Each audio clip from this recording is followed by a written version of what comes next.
Alors le prophète Mohammed sallallahu alayhi wa sallam a commencé à faire la da'wa.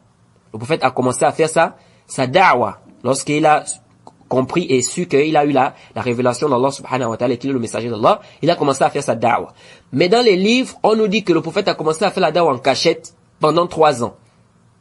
Ça a été rapporté dans les sirah d'Ibn Ishaq que la da'wa du prophète était salasa sinin, c'est-à-dire 3 ans en cachette. Haza la yasih. Haza la yasih. Ça, ce n'est pas authentique. C'est vrai que le prophète a commencé sa da'wa. Mais venir dire que le prophète avait commencé la da'wa en cachette pendant 3 ans, ça c'est da'if. Parce que Ibn Ishaq, lorsqu'il a rapporté ça, il a rapporté ça sans isnad. Il a rapporté ça sans chaîne de transmission. Sans chaîne de transmission. La chaîne de transmission, comme vous connaissez tous, c'est quoi? C'est quand tu dis par exemple, حدثني فلان وحدثني فلان قال حدثني فلان حدثني فلان قال النبي صلى الله عليه وسلم. Ça c'est la chaîne de transmission.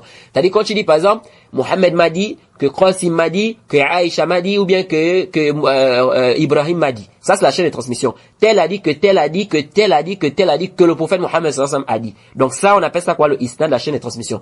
Ibn Ishaq il a rapporté l'histoire là sans chaîne de transmission. Or vous savez que on ne peut pas prendre un hadith sans isnad, sans chaîne de transmission. Il faut le isnad. C'est pourquoi Ibn Mubarak disait al-isnad min ad-din, falawla isnad la qala man sha ma sha. Il disait que la chaîne de transmission fait partie de la religion. S'il n'y avait pas la chaîne de transmission, tout le monde devait dire ce qu'il veut. Vous voyez, parce que tout le monde devait dire le prophète a dit. N'importe qui peut venir dire le prophète a dit. Mais qu'est-ce qui nous prouve que le prophète a dit? Vous voyez donc il faut la chaîne de transmission. C'est pourquoi si un hadith on n'a pas de chaîne de transmission, le hadith est da'if, la yasih, wa la yasbut.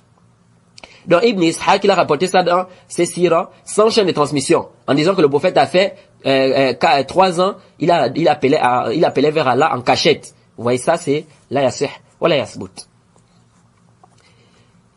Et quiconque fait scission d'avec le messager, après que le droit chemin lui est apparu, et suit un sentier autre que celui des croyants, alors nous le laisserons comme il s'est détourné, et le brûlerons dans l'enfer. Et quelle mauvaise destination!